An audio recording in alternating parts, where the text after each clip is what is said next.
오늘 이 본문은 주님의 유명한 산상수훈의 초반부입니다. 우리가 산상수훈 그러면 마태복음 5장, 6장, 7장을 말하잖아요. 심령이 가난한 자는 복이 있나니 천국이 저희 것이며로 시작하는 팔복에 이어서 주님이 하신 말씀인데, 본문 마지막 절인 20절을 다시 한번 보십시오. 너희 의가 서기관과 바리새인보다 더 낫지 못하면 결코 천국에 들어가지 못하리라.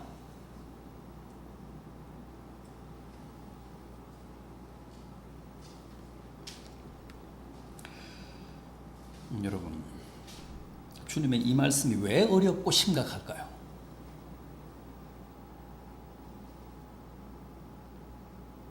주님이 여기서 언급하신 서기관과 바리새인 때문입니다.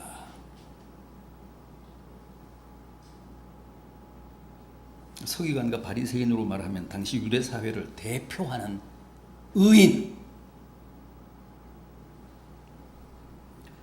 공인된 유대 사회의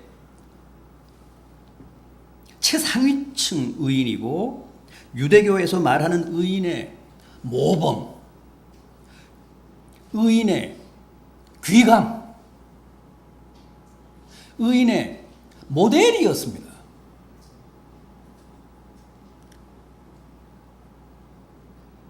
그런데도 주님이 뭐라고 하셨습니까? 너희의 의가 그들의 의보다 낫지 못하면 결단코 천국 못 간다.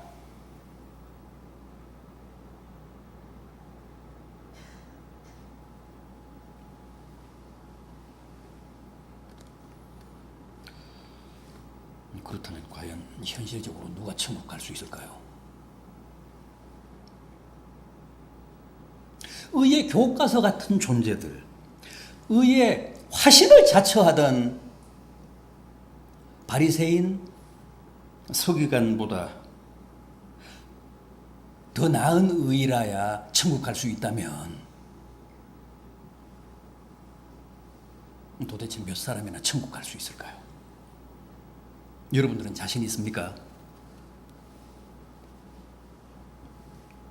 아니면 이건 물리적으로, 현실적으로 불가능하므로 아예 천국을 포기해야 합니까?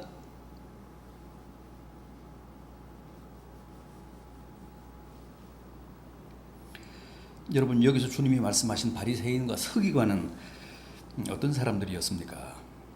바리새파는 유대교의 한 분파였고, 서기관은 바리새파 사람들이 독점하고 있었던 율법 전문가, 율법 학자들이었습니다.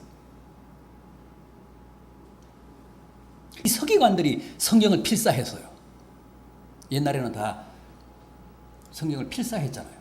뭐 인쇄술이 없었으니까. 또 이 서기관들이 성경을 해석했습니다. 이 서기관들이 백성들에게 율법을 가르쳤습니다.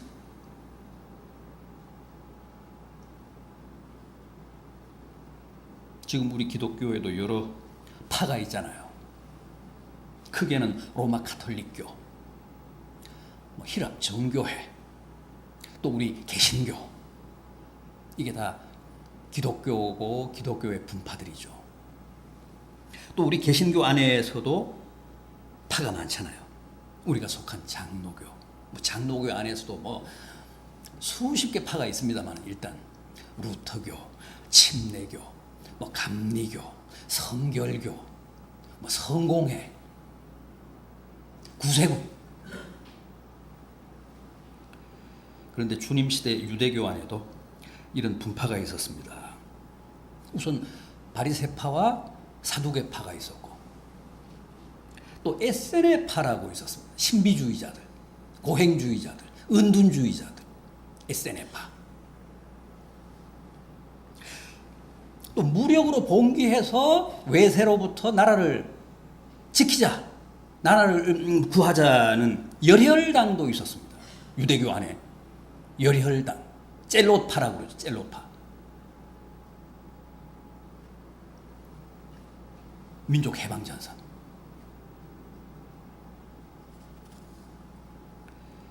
그러나 역시 가장 영향력이 있었고 실제 유대 사회를 지배했던 파는 이 바리새파와 사두개파였습니다.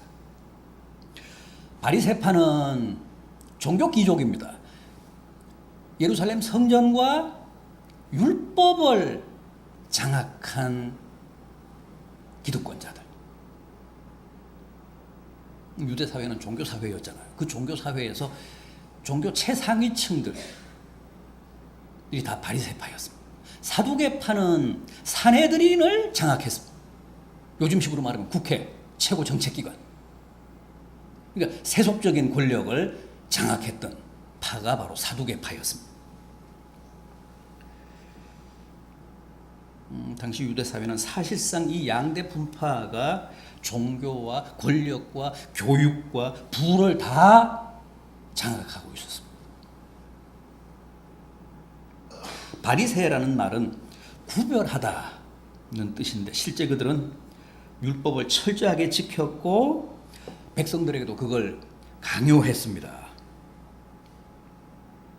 그래서 자신들과 율법을 제대로 지키며 살지 못하는 일반 서민들을 칼처럼 구분해서 자신들이야말로 유대 사회 최고 수준의 의인임을 자처했습니다. 요즘 우리가 교회 안에서 쓰는 죄인이라는 말은 다분히 신앙 고백적이잖아요. 그런데 성경에 나오는 복음서에 나오는 죄인 의인이라는 말은 그런 의미가 신앙 고백적인 의미가 아니라 사회 계급적인 의미입니다. 옛날 우리나라도 뭐 이시조선 때 상민과 양반이 하나의 사회 계급적인 신분이었잖아요. 그것과 꼭 같았습니다. 그런데 그걸 누가 결정했느냐 하면 바로 이 바리새파 사람들. 이 사람들이 서기관들이 한 겁니다. 이 사람들이 율법에 비춰서 죄인이다 그러면 그 사람은 그 시간부로 그 사회에서 죄인의 신분이 되는 겁니다. 죄인 계급에 속하게 되는 겁니다. 그 사람들이 의인이다 그러면 그 사회에서 의인 계급에 속하는 거예요. 양반이 되는 거예요. 바울도 원래 바리새파 사람이었잖아요. 기독교로 개종하기 전에. 바리새인들은 참 지독하고 철저했습니다. 누가복음 18장 9절 이하에 나오는 주님 비유에 보면 이런 말씀이 있습니다. 두 사람이 기도하러 성전에 올라가니 하나는 바리새인이요 하나는 세리라. 바리새인은 따로 서서 기도하여 이르되 하나님이여 나는 다른 사람들 곧 토색, 불의, 간음을 하는 자들과 같지 아니하고 또 저 세리와도 같지 아니함을 감사하나이다. 나는 일에 2번씩 금식하고 또 소득의 11조를 드리나이다. 남의 것을 토색, 빼앗지 않았다. 불의하지 않고 간음하지 않고 한 주에 2번씩 꼭 금식하고 온전한 11조를 바쳤습니다. 하고 기도했다는 겁니다. 성전에서 하나님께 기도한 거니까 아마 거짓말을 했거나 뭐 과장한 것은 아닐 거예요. 사실일 겁니다.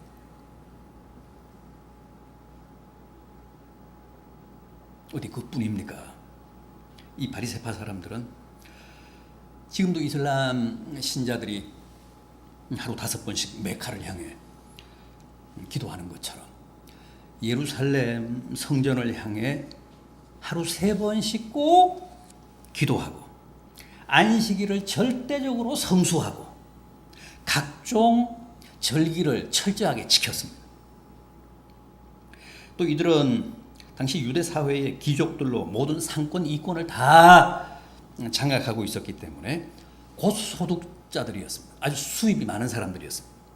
따라서 온전한 11조를 한다는 게 사실상 쉽지 않았음에도 불구하고 이 사람들은 철저하게 11조를 했습니다. 적게 버는 사람들은 11조 하기가 상대적으로 쉽잖아요. 많이 버는 사람들은 그 쉬운 게 아닙니다. 그런데 이 사람들은 고소득자였음에도 불구하고 11조를 칼처럼 했다는 거예요. 그러니 얼마나 대단합니까? 정말 세상에서 바리새파나 서기관처럼 율법과 각종 규례에 철저한 사람들은 없었습니다. 독일에 있을 때 한 번은 유대인 친구하고 택시를 타고 갔는데 그때가 마침 금요일 오후였습니다. 그 친구가 가다가 말두고 무조건 택시에서 내리자는 거예요. 뭐 얼굴빛이 변해. 얼마나 다급하게 그냥 족치는지. 내려야 된다는 거예요. 당장 내려야 된대. 아직 기숙사까지는 한 10분 정도 더 가야 되는데 하는 수 없이 따라 내렸습니다. 그 다음에는 자기 지갑을 열더니 그때는 뭐 지금은 유로 시대지만 그때는 마르크 시대. 몇십 마르크를 제게 다 주고 5마르크짜리 동전 하나만 남기는 거예요.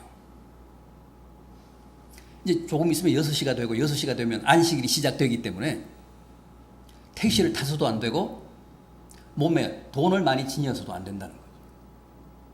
5마르크까지는 된대.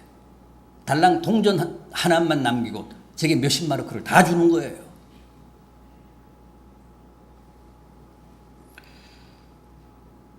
솔직히 저는 그때 충격받았습니다. 야, 아직도 유대인들이 또 젊은 사람들이 이렇게까지 철저하게 안식일을 지키는구나.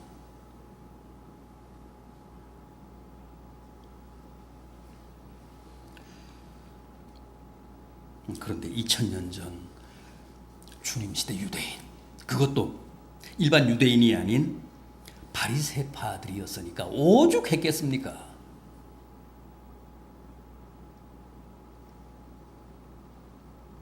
바리새인들은 그 수가 가장 많을 때도 4,000명을 넘지 않았습니다. 그 얘기는 바리새파로 살아가는 게 쉽지 않다는 거죠. 그만큼 어렵다는 거예요.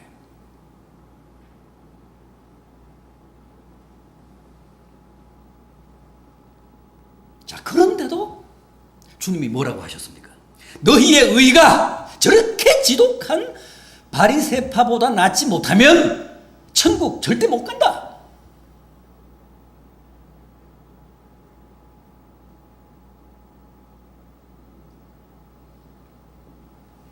이제 우리는 어떻게 해야 합니까?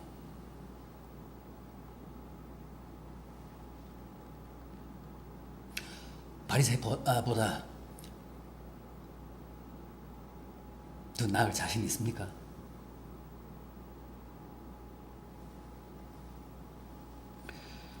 천국 못 간다는데 어쩌죠?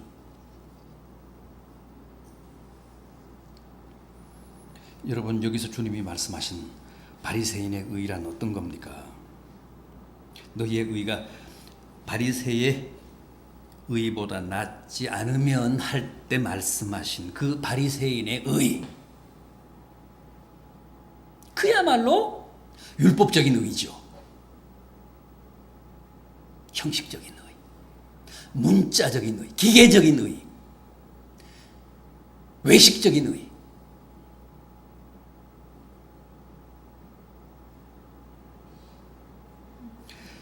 율법을 지킨다는 것은 결국 율법의 근본 정신을 추구하는 거 아닙니까? 율법의 외형적인 어떤 문자보다도 율법의 근본 정신을 추구해야 그게 율법을 지키는 거 아닙니까? 그런데 당시 이 바리새파 사람들은 율법의 근본 정식은 팽개치고 문자와 형식만 고집했다는 겁니다. 예를 들어 오늘 본문에 이어지는 21절 이하를 보면 살인 얘기가 나옵니다. 바리새인들은 칼로 혹은 흉기로 실제 사람을 죽였을 때만 살인이었습니다. 마음으로는 아무리 남을 미워하고 저주하고 증오해도 실제 죽이지만 않으면 살인이 아닙니다. 그게 율법적인 의입니다. 이 세상 헌법도, 이 세상 법들도 그렇잖아요. 마음으로 남을 미워하고 저주하는 것은 정죄하지 못하잖아요. 그게 율법과 이 세상 법, 세속법의 한계입니다.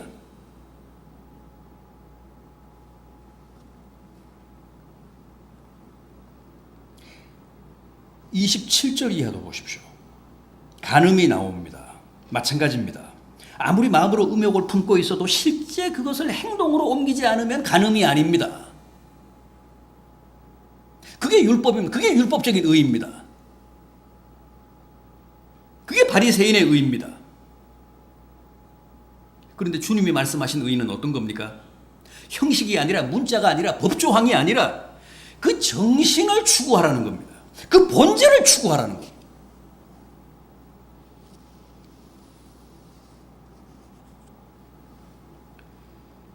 그게 주님이 말씀하시는 진정한 의미의 의입니다. 실제 사람을 죽여야 살인이 아니라 형제를 미워하면 이미 그것은 살인죄나 진배 없다는 거예요. 살인의 동기는 미움이기 때문에 근본적으로 남을 미워하지 않아야지, 남을 저주하지 않아야지, 증오하지 않아야지, 마음속에 그런 마음을 품고 있으면 그 살인한 것과 다름없다는 거예요.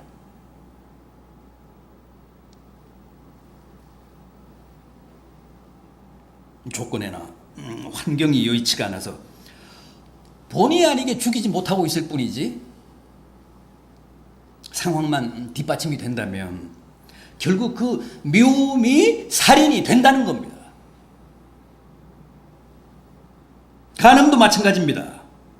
지가 속으로 무슨 생각을 하든 무슨 상상을 하든 실제 행위로만 옮기지 않으면 율법은 간음이 아닙니다. 세상법도 마찬가지죠.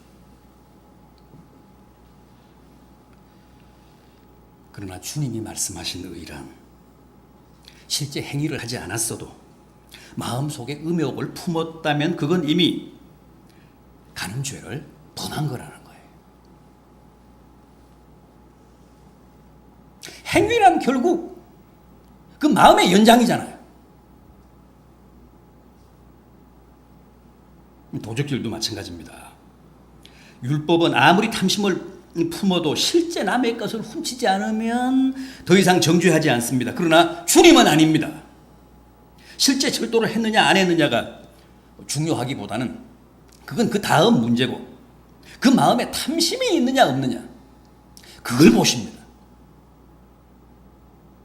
그게 중요하다는 거예요. 탐심을 품고 있으면 언젠가는 결국 도적질을 하기 때문에 시간 문제일 뿐이지 탐심은 이미 도적질이라는 거예요.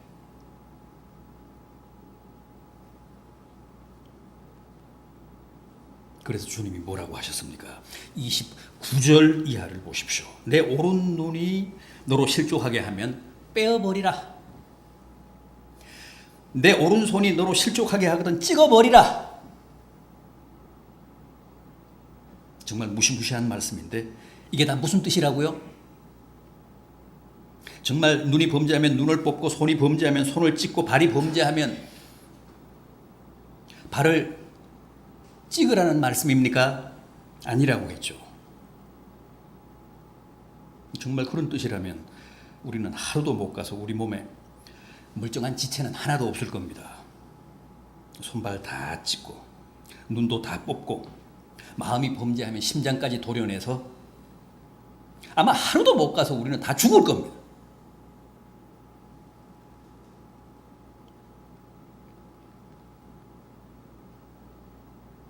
내 눈을 범죄하게 하고 내 손을 범죄하게 하고 발을 범죄하게 하는 근본 요인을 찾아서 마치 손발을 찍듯이 제거하라는 겁니다. 결과보다는 오히려 그 원인과 과정을 중시하라는 거예요.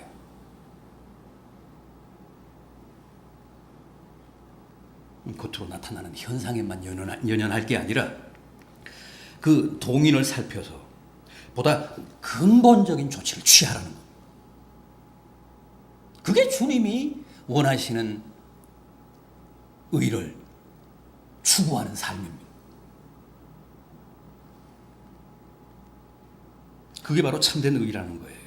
그런데도 당시 바리새인들은, 서기관들은 어떻게 했다고요? 이 마태복음 23장 23절을 보면 주님이 바리새인들을 이렇게 고발하십니다. 23장 23절입니다. 화 있을진저 외식하는 서기관과 바리새인들이여, 너희가 박하와 회향과 근체의 11조는 들이되 율법에 더 중한 바 정의와 긍휼과 믿음은 버렸도다. 그러나 이것도 행하고 저것도 버리지 말아야 할지니라.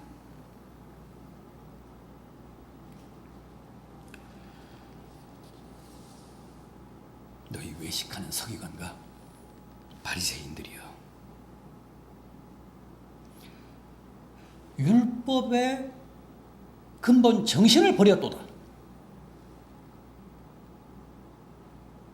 문자적으로는, 형식적으로는, 외식적으로는 율법을 잘 지키면서 마당 한 귀퉁이에 심은 무슨 푸성기의 11조까지도 철저하게 바치는데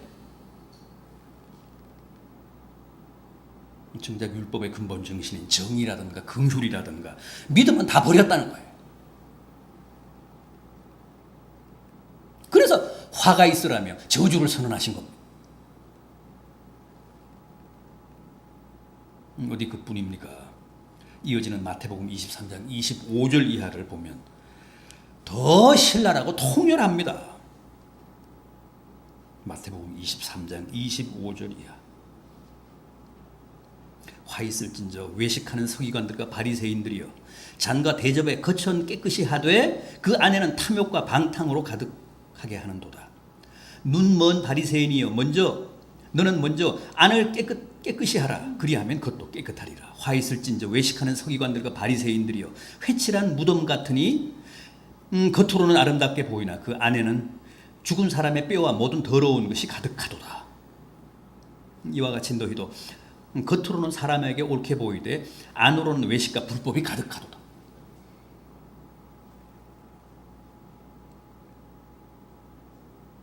(33절입니다) 뱀들아, 독사의 새끼들아, 너희가 어떻게 지옥의 판결을 피하겠느냐.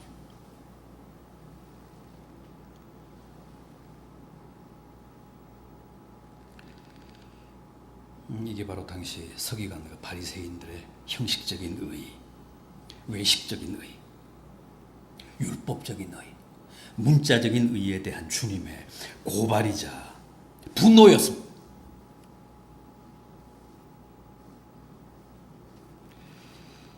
그렇다면 여러분들께 다시 묻겠습니다.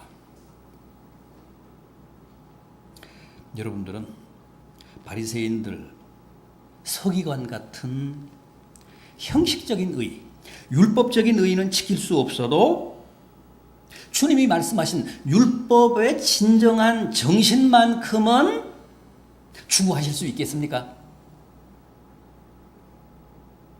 어떻습니까? 아니면 그건 더 어렵습니까?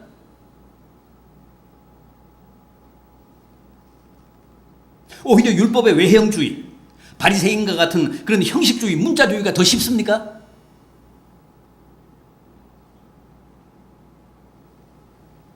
이게 문제입니다.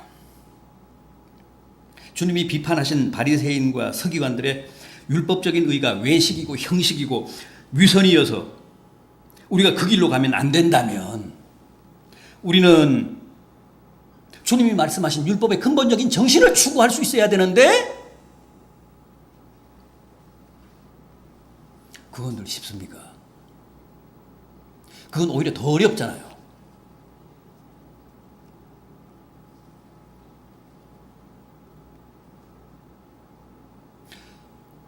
율법의 근본적인 정신을 추구해야 바리새인들의 의를 넘어설 수 있는데, 그래서 천국 갈 수 있는데,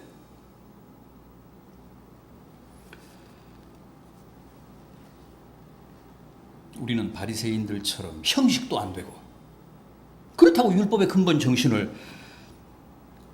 충족시킬 자신도 없습니다. 어떻게 되는 겁니까 이제? 하나님은 이미 우리가 결코 율법으로는 그 어떤 의도 이루지 못한다는 사실을 잘 알고 계셨습니다. 그래서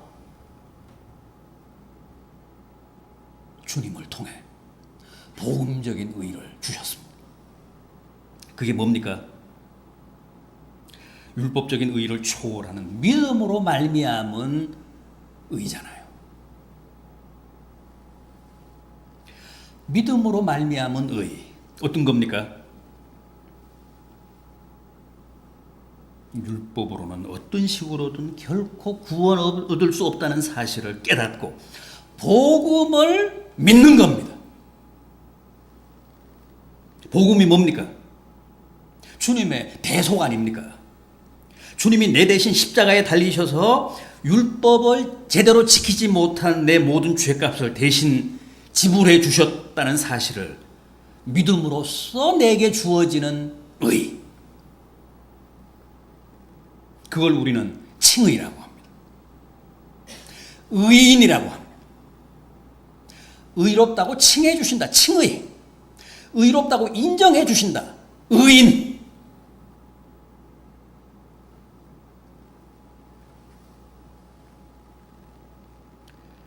믿음으로 말미암은 이 칭의와 의인이 바리새인과 서기관의 의보다 수백 배, 수천 배, 수만 배 더 나은 복음적인 의라는 거예요. 우리는 율법으로는 어떤 식으로도 의로워질 수 없습니다. 바리새인들의 의를 넘어설 수 없습니다. 그 사실을 깨닫고 주님의 십자가를 믿는 겁니다. 그러면 하나님이 우리를 의롭다고 칭해 주신다는 거예요. 의인 되게 해 주신다는 거. 의인으로 간주해 주신다는 거.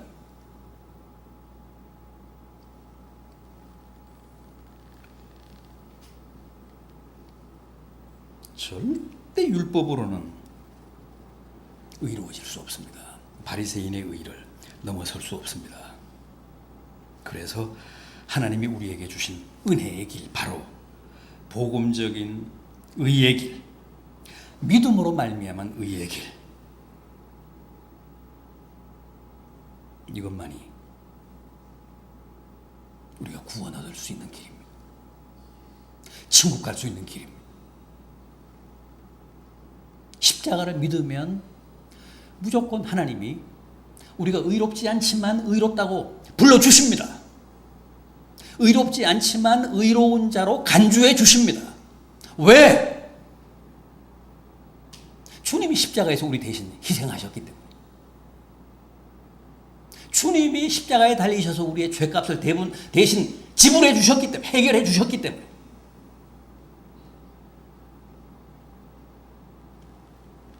그게 칭의 아닙니까? justification, rechtfertigung, 칭의, 의인.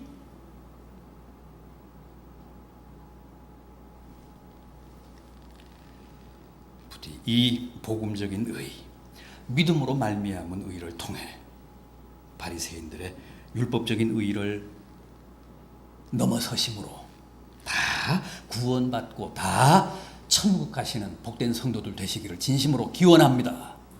기도하겠습니다. 주님,